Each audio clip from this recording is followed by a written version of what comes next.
is Hello everybody and welcome to SA Sociology Hub.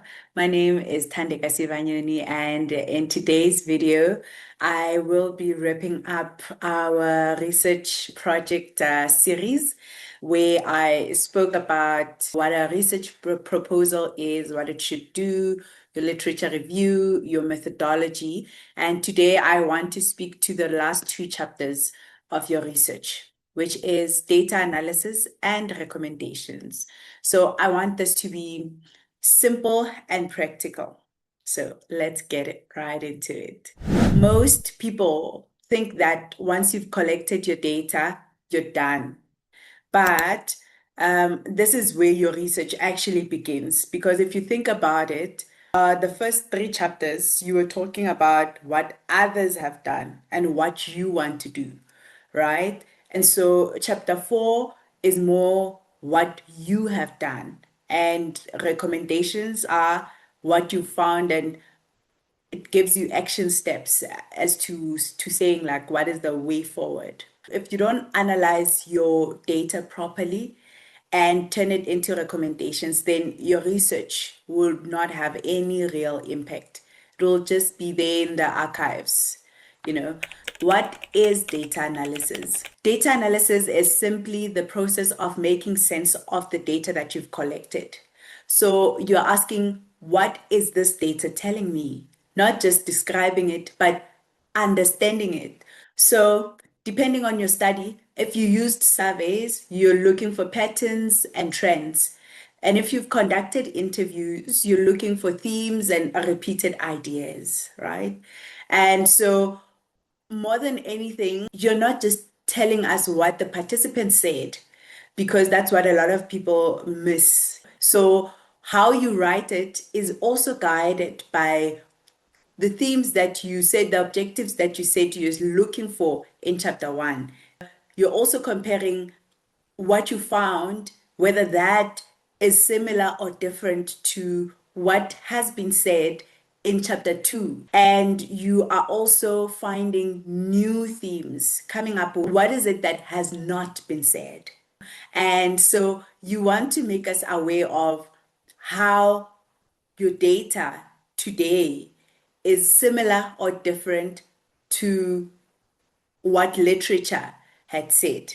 The most important thing that I want to speak to is how your data analysis will be guided by your methodology.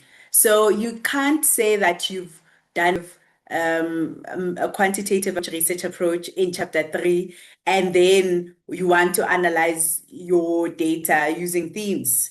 You would need to do a statistical analysis. So you'll use numbers, percentages, maybe graphs. You want to tell us about your demographics and descriptive statistics, and just give us percentages on how many people you had spoken to, what is their gender, what is their socioeconomic status, and all of that. And then you get into the gist of it, right?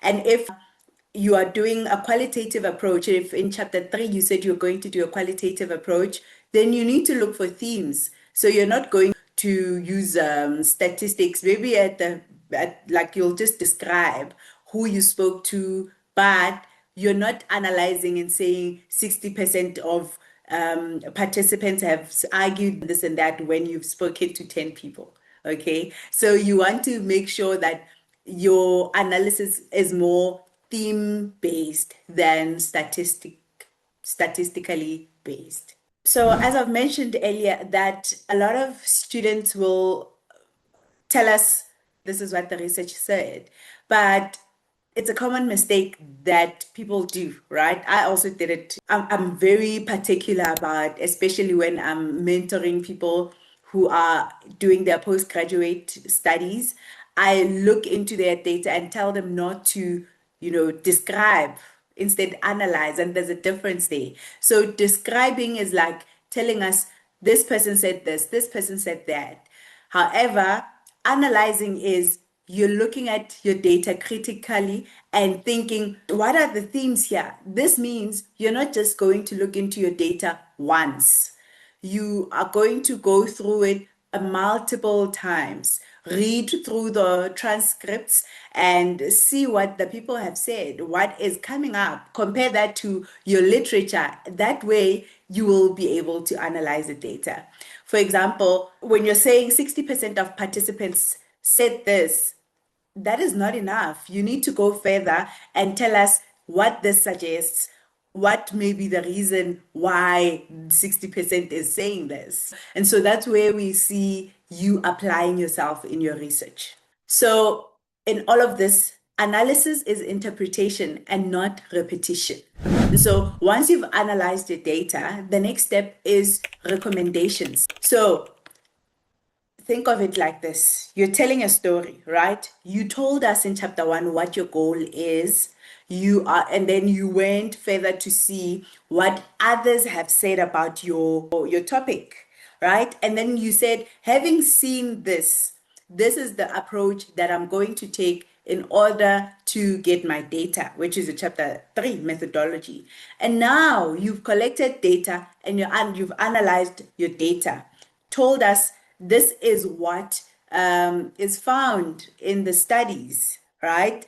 Or this is what I have found, right? And then you've come back and given us themes that you've found. What, right? So think of the recommendations, so what factor.